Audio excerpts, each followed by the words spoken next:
Hey, welcome to the podcast. This is The Surge Effect, and I'm your host, Mike Surge. This podcast will be talking about anything and everything, life in general to current events and past events, and all things about this beautiful and wonderful world that we live in. And this podcast, well, it'll probably have an effect on you. Well, hello, and welcome to another episode of The Surge Effect. Today's episode of The Surge Effect, we're going to be talking about Pierre Rachael and Rachel Thomas getting kicked out of our house the other day. So before I get started, I want to obviously mention two of our sponsors. Our first sponsor is Love My Legs, Owen Sound, Grey Bruce. Click on the link below. Check them out on their Facebook page and see all the different leggings that they have to offer. They're the only lifetime guarantee in the business. Second sponsor is He Shirts, She Shirts. That's right, He Shirts, She Shirts. Click on the link below. Head on over to their website. See what they have to offer because they are more than just a t-shirt company. They sell all kinds of stuff, hats and hoodies and all kinds of things. Check them out. All right, I've also like to throw in two of the things that I have always used. I've done this the last few podcasts, but it's very important because if you're going to be doing any YouTube videos or vlogging, you want to have a good sound recorder.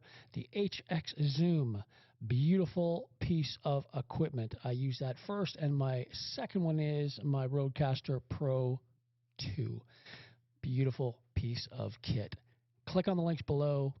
Go right to the webpage and buy those items if you're looking for something like that. All right, let's get started. So today, like I said, we're going to be talking about Pierre Rachael and Rachel Thomas getting kicked out of the People's House of Commons. But before I do that, I just wanted to talk about just a couple of things before I play some videos. The first thing is a fellow by the name of Joseph Goebbels. That's right, Joseph Goebbels. Here's Joseph here. Now, Joseph Goebbels was a propagandist for Adolf Hitler. That's what he said right there. Let me control the media, and I will turn any nation into a herd of pigs. Nazi propagandist minister Joseph Goebbels. That's right. That's what he said. And he also said this. Pop this up for you. I'm going to read it for you, for the people that aren't watching my YouTube channel, and I'll read this out to you. So, a lie once remains a lie, but a lie told 1,000 times becomes the truth. Joseph Goebbels. If you tell a lie big enough and keep repeating it, people will eventually come to believe it. The lie can be maintained only for such as the state can shield the people from the political, economical, and or military consequences of the lie.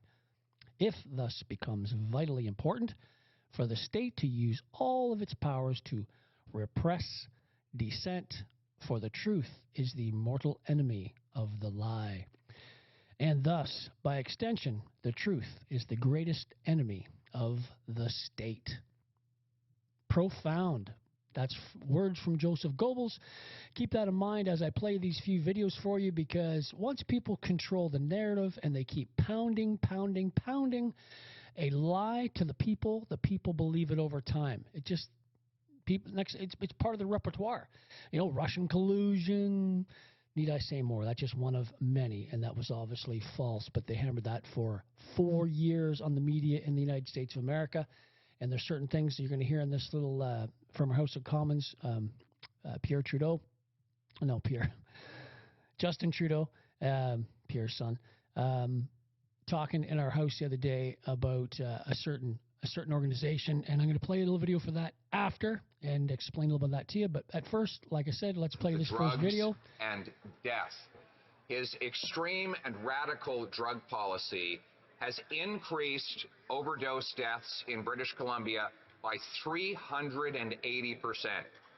In the year following his decriminalization of crack, heroin, and other hard drugs in hospitals, transit buses, coffee shops, and parks where children play, there has been a record-smashing 2,500 deaths. Will the Prime Minister accept the BC NDP's demand to recriminalize those drugs? The Right Honourable Prime Minister. Speaker, I just answered that question. What hasn't been answered by the Leader of the Opposition is why he chooses to continue to court extreme right nationalist groups like Diagolon. So he said Diagolon, that's once. He refuses to denounce these extremists who don't believe Canadians should coexist with each other. Instead, they call for war and tell people to follow their instincts accordingly. The leader of the Conservative Party is actively courting the support of groups with white nationalist views. It is disturbing, and he needs to stand up and apologize now.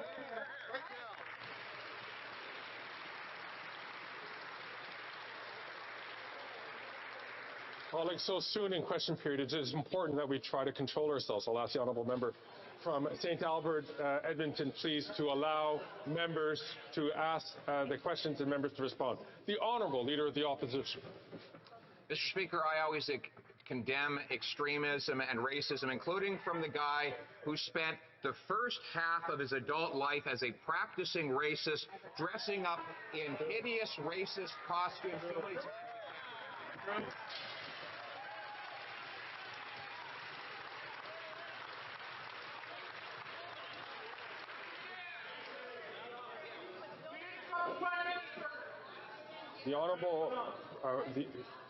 The honourable member, Leader of the Opposition, knows that to make an accusation directly at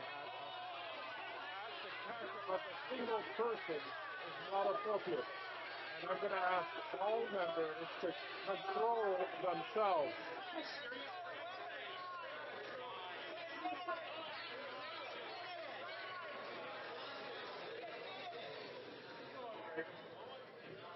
I'll ask the Honourable Leader of the Opposition to rephrase this question and to start from the top.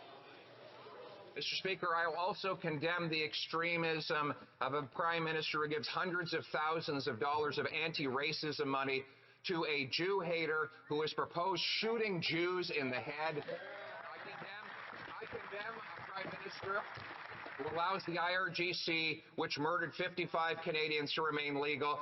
And I condemn a Prime Minister who allows open use of crack, heroin, meth, and weapons in hospital rooms that threaten nurses and on school buses next to children. Will the Prime Minister reverse his extremist policies at the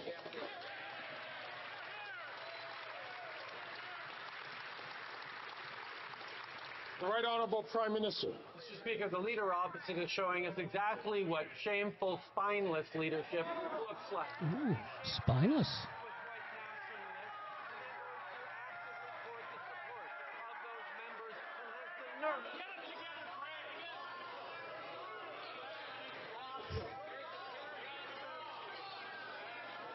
A rowdy bunch today. Order.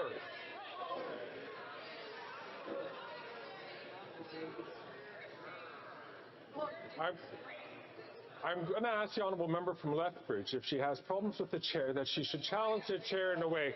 But as she knows, this is where Rachel gets kicked out. As the honourable member from Lethbridge knows, that by challenging the chair is against the rules of this House. I'll ask the honourable member to please to ask her to withdraw her remarks.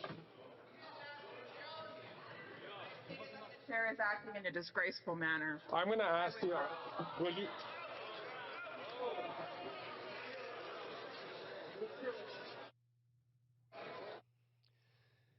So now the speaker there, Greg Fergus, he's going to have a little bit of a sidebar with one of his counsel, and of course they're going to say to him, "Oh, you're going to have to, if she doesn't take out the remark," which she didn't. Ms. Harder, I have to name you for disregarding the authority of the chair. Pursuant to authority granted to me by Standing Order 11, I order you to withdraw from the House and from any participation by video conference for the remainder of this day's sitting.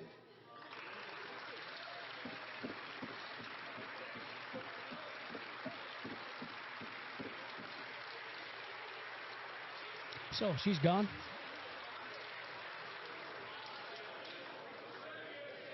Now back to the issue at hand.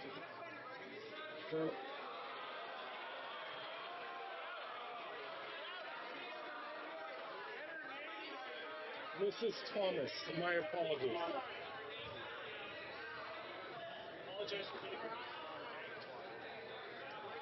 Now back to the original point. I'm going to ask the Prime Minister to please, as I'd asked the Leader of the Opposition, to start from again and to make sure that he does, to start his question, to reframe it in a way that does not call into the character of an individual member of Parliament. The Honourable Right Honourable Prime Minister. Speaker, the leader opposite is showing us once again what he will do to try and earn votes through personal attacks. He shakes the hands of a leader of a white nationalist group, then goes to actively court support of the group's members 3 times. and thinks he can get away with it. This is a group that advocates for violence against US LGBTQI+ Canadians, against Hindus and Sikhs, against Muslims. And Do you see how he keeps pushing the dialogue? He just keeps pushing this narrative over and over again. Jews. Diagolon stands against everything we stand for as Canadians, and yet he will not denounce them or what they stand for. That is shameful, Mr. Speaker.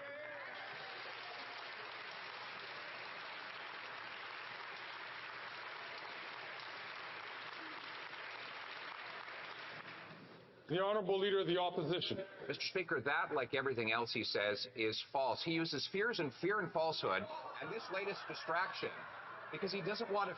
Remember what Pierre just said? It's false and it's a distraction. Keep that in mind because I'll be playing a video for you towards the end. Face the fact that he has become so extreme and radical that even the BC NDP is distancing themselves from his decriminalization of crack, heroin, meth, and other hard drugs in hospital rooms, causing nurses to have to stop breastfeeding their babies for fear that their contaminated air might end up in the breast milk of the baby. Why won't he ban these drugs? The Right Honourable Prime Minister. Still won't condemn these groups. Any leader that needs the support of a far-right white nationalist group to fundraise and get closer to power does not deserve elected office. This is a 19-year career politician who knows exactly what he's doing and thinks he can get away with it. It was a choice to pander to white nationalists, not an accident. And it is a choice to continue to not condemn them and condemn everything they stand for in his quest for votes.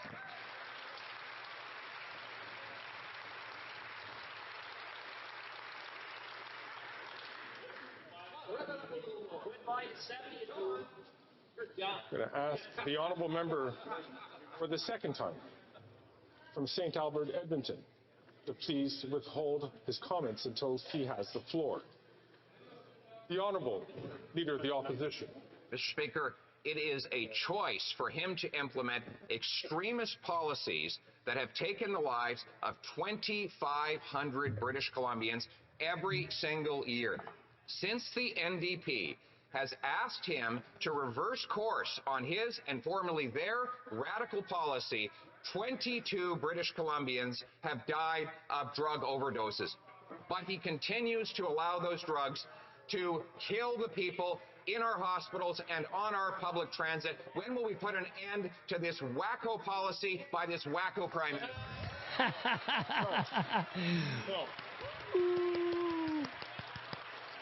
Oh yeah, he doesn't like that. That is not there are a couple of things which are going on here today which is not acceptable. And I ask all members, please, to keep themselves, to control themselves. I'm going to ask 2 things. 1, I'm going to ask the Honourable Leader of the Opposition to withdraw that term, which is not considered parliamentary. Mr. Speaker, I replace wacko with extremist. He is an The Honourable Member to please. I'm going to ask the Leader of the Opposition once again to just withdraw that comment, please. And I'll invite the Honourable Member.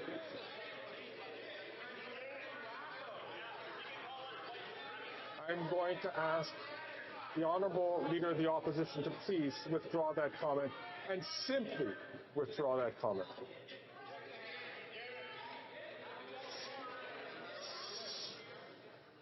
I'll replace it with radical Baptist policy. I am not asking to replace. I'm asking the honourable member to just simply withdraw. Mr. Speaker, I replace the word wacko with extremist.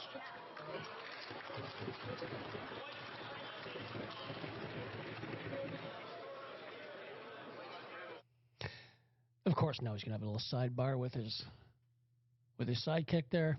And, yeah. If you want to know what it's like to stand up for Canadians, that's what Pierre Rachael just did right there. People that are dying in BC and across this land because of the epidemic of overdoses. He is standing up for Canadians, and something that Trudeau says he does, but he does not. And Pierre just did.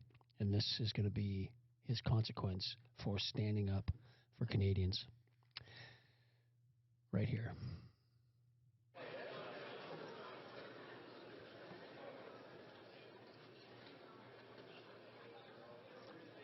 I'm going to ask the Honourable Leader of the Opposition one last time to please withdraw that comment and simply withdraw that comment. I simply withdraw and replace with the aforementioned adjective. Balls. He's got balls. Mr. Polyev, I have to name you for disregarding the authority of the chair. Pursuant to the authority granted to me by Standing Order 11, I order you to withdraw from the House and from any participation by video conference for the remainder of this day's sitting.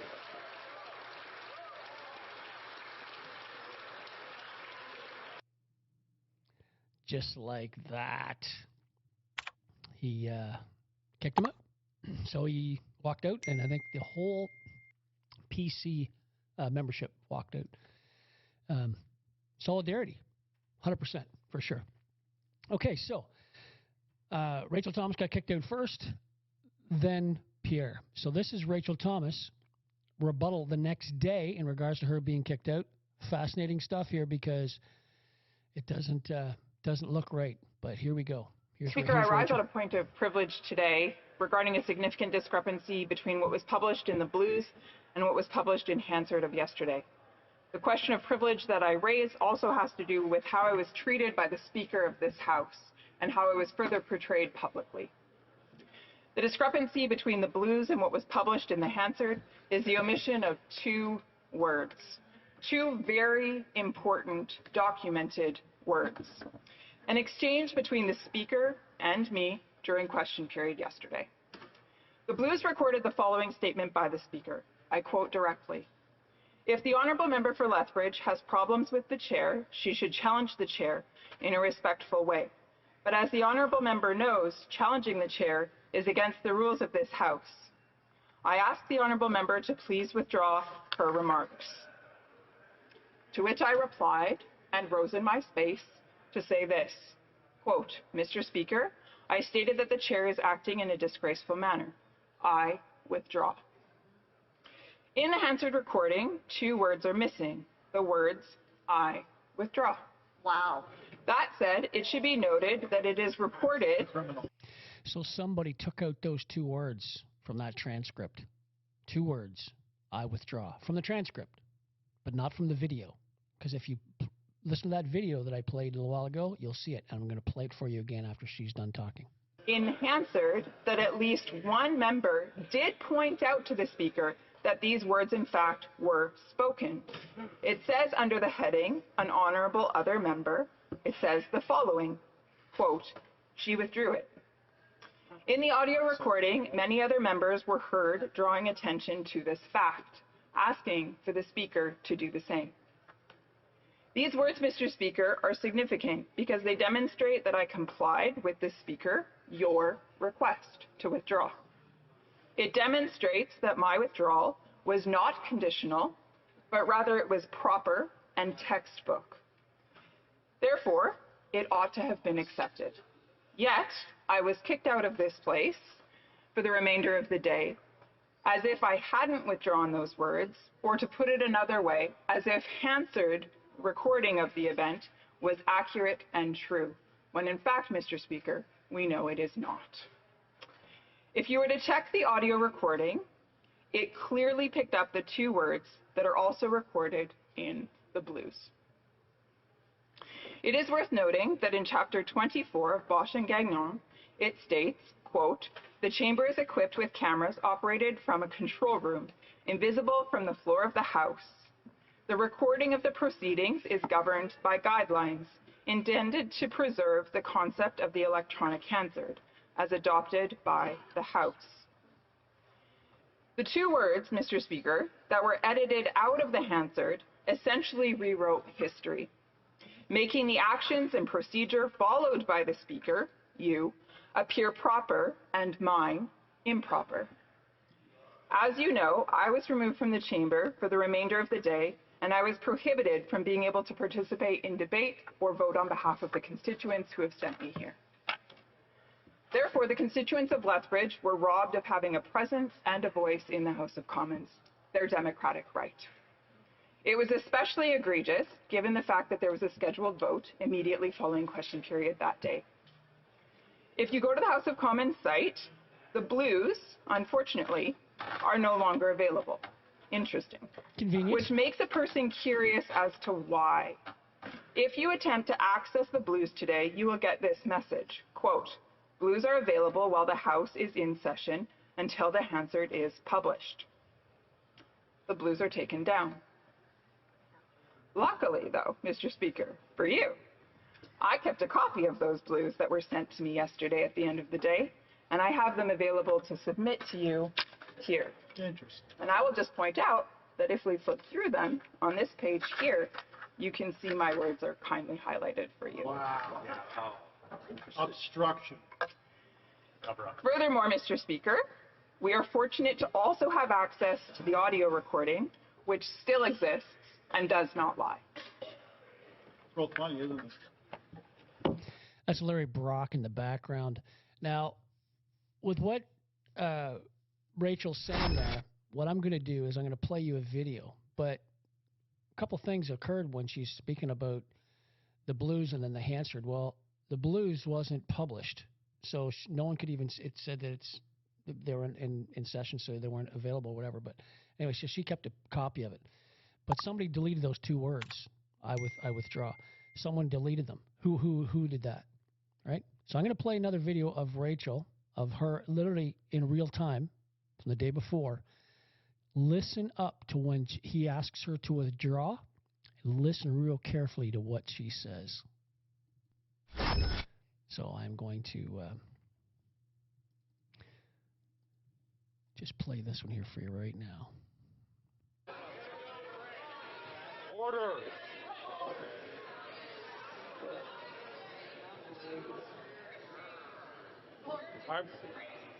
I'm going to ask the honourable member from Lethbridge if she has problems with the chair, that she should challenge the chair in a way. But as she knows, as the honourable member from Lethbridge knows, that by challenging the chair is against the rules of this House. I'll ask the honourable member to please to ask her to withdraw her remarks. The chair is acting in a disgraceful manner. I'm going to ask you, will you... So she said, I think the chair's acting in a disgraceful manner. I withdraw. Listen again to what she says. Real careful. Manner. I'm going to ask you, will you...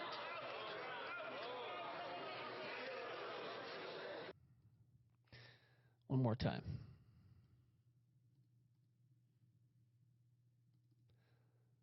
The chair is against the rules of One this more House. time. I'll ask the honourable member to please to ask her to withdraw her remarks. The chair is acting in a disgraceful manner. I'm going to ask you, will you...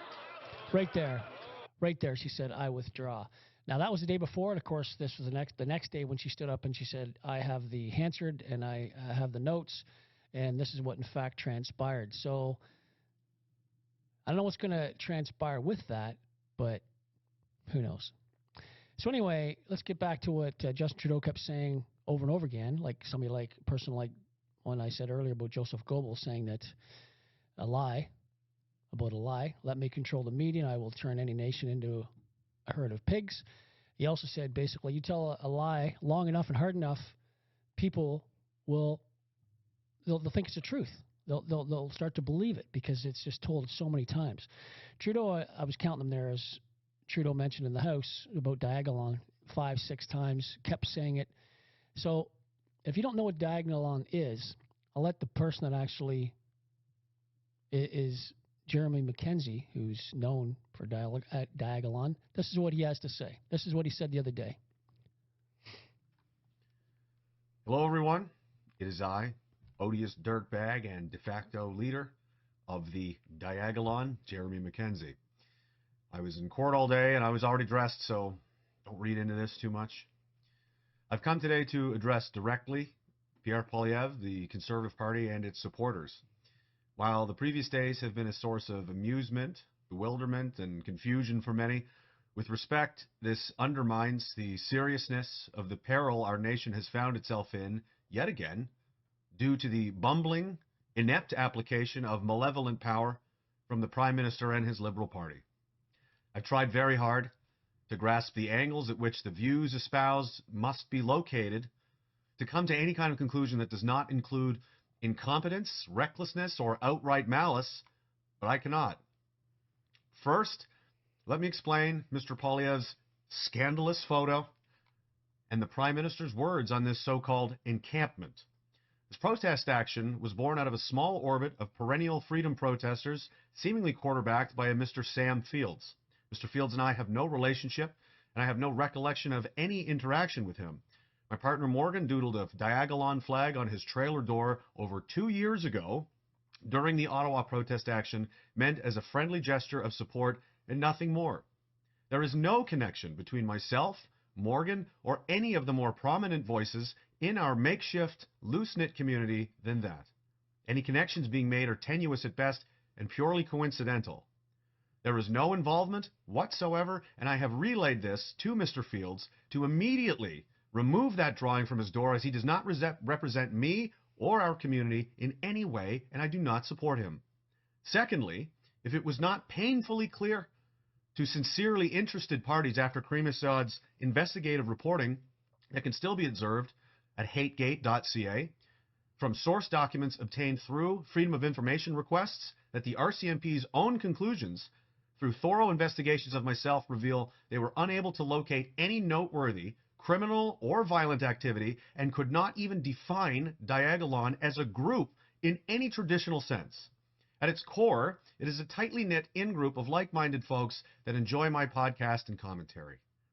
This government used this fantasy narrative painted by the Canadian Anti-Hate Network to enact the Emergency Measures Act in February of 2022.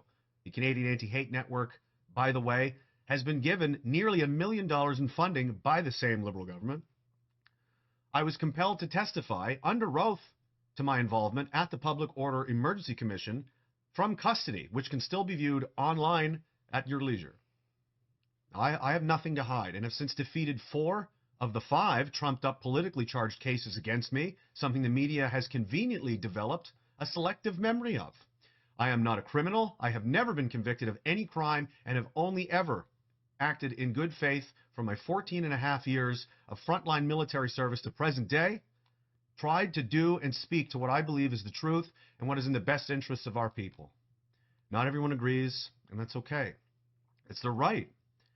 One thing, most of all, that I cannot abide by and I cannot allow to transpire without challenge is a lie, which is what this Prime Minister and his team have been perpetuating. There's a shocker. This is not the first or likely last time the Conservative Party of Canada will have to suffer the indignity of dealing with this island of misfit toys called Diagolon, and it is very clear to my audience as well as the CPC, I'm sure, and Mr. Poilievre himself, that we are not mutual friends. In fact, there's a very deep and I'm sure mutual disdain for one another. However, my personal feelings and opinions aside, I felt compelled to address this ongoing circus act for the good of those trying to parse fact from fiction. The CPC has no connections or affiliations with myself or anyone involved in my circles. These claims by the Liberals are an outright and deliberately malicious fabrication in a desperate and pathetic attempt to sway support away from the Conservative Party momentum that appears overwhelmingly likely to crush the Liberals in any election held anywhere in this plane of reality. I have been and will continue to be a sharp critic of state power, including Mr. Poilievre and his team. Nevertheless, Canadians deserve to know what is true. Not what is popular, not what is convenient, and it is my sincere hope that somehow Mr. Poilievre and his team will succeed in proving me to be impressively incorrect in my assessment of their character and take the opportunity at hand to capitalize on Canadians' anguished need for positive change and start down a path to returning accountability and consequences to the powerful who would wield their authority over the weak for personal gain, as this government has done for the past 9 years. I will not hold my breath, but I will continue to struggle and fight for Canadians in my own way, while I pray that the assuredly incoming Conservative government will do the same. Thank you. Pro Patria. So there you go. So there's Jeremy Mackenzie. He actually started Diagolon, and he basically even kind of denounced the PC party and Pierre Poilievre. There's no love lost there, he said, basically, right? So Trudeau was saying about Pierre being affiliated with Diagolon, and Diagolon, Jeremy Mackenzie just said that he no longer obviously is or was, and actually there's no love lost between them. The same cannot be mentioned about this guy here, who actually we know for a fact likes Trudeau. It's the World Economic Forum, and the leader of it is Klaus Schwab. I haven't yet to hear Justin Trudeau denounce this guy, and I've yet to hear Klaus Schwab denounce Trudeau. So listen to what Klaus Schwab said, and he said it in the past. Here he is. When I mention now names like Mrs. Merkel, even Vladimir Putin and so on, they all have been young global leaders of the World Economic Forum. Mm-hmm. But what we are very proud of now is the young generation, like Prime Minister Trudeau, President of Argentina and so on, that we penetrate the cabinets. So yesterday I was at a reception for Prime Minister Trudeau, and I know that half of this cabinet, or even more, half of this cabinet, are actually young global leaders of the World Economic Forum. Half the cabinet. Half of Trudeau's cabinet is part of this World Economic Forum. Klaus Schwab. I did a podcast on Klaus Schwab's dad a little while ago, and Klaus Schwab. Klaus Schwab's dad was a Nazi in World War II, worked in a factory, owned a factory, ran a factory, and it's all history. You can check it out online. Check out my podcast about it. I did it last year, about October, November, some in 2023. Anyway, Klaus Schwab, of course, had the book, The Great Reset, talking about COVID, how they want to reset the globe. Well, here's a little news flash. See, we didn't vote this guy in. No one in Canada voted this guy in. No one in the world voted this guy in. People in Canada, the majority voted Trudeau in. So, well, not the majority, but the majority of people, I guess, voted him in, and he's the guy in power. So, not this guy, not Klaus Schwab, right? So why is Klaus Schwab calling the shots, and then the leaders of the world are just dangling on strings? Good question. Check it out. But like I said at the start of the podcast about Joseph Goebbels, once you tell a lie, you tell it long enough, tell it hard enough, people think that it's true. People think that it's true. They start to believe that it's true. And like here's another one about Trump. People say that Trump was a racist. Trump even said himself, he was in business for 50, 60 years. Did business all over the world. Not once was he called a racist. He gets into politics, he's called a racist before he even gets started. So this is how this crazy world works, right? It's like, it's just crazy. Anyway, listen, that's it for today's podcast. Hope everything kind of gets sorted out, and hope the part with Rachel and the 2 words that she withdrew, I hope they figure that out and who took those off that ledger. That'll be interesting because that sounds like a bit of a scandal. Another scandal to me, another liberal scandal. Anyway, listen, have yourself a great day, everyone. I can be found on Rumble. I can also be found on Spotify. I can be found on any Android app or iPhone app. Just type in The Surge Affect, and you'll see my black logo with my microphone. And everything that I do here on video, it comes out on audio. I'm also on social media. I'm on Twitter. I post stuff on Twitter as well, political stuff and other stuff as well. Anyway, listen, have yourself a great day. Hope you enjoyed this podcast. Until next time, everyone, have yourself a great day. Cheers. This episode sponsored by He Shirts, She Shirts. Go to www.heshirtssheshirts.ca. Just type in the letters TSA, The Surge Effect. When you check out, type in TSA for your coupon and receive 10% off your next purchase. Thanks for listening to today's podcast, everybody.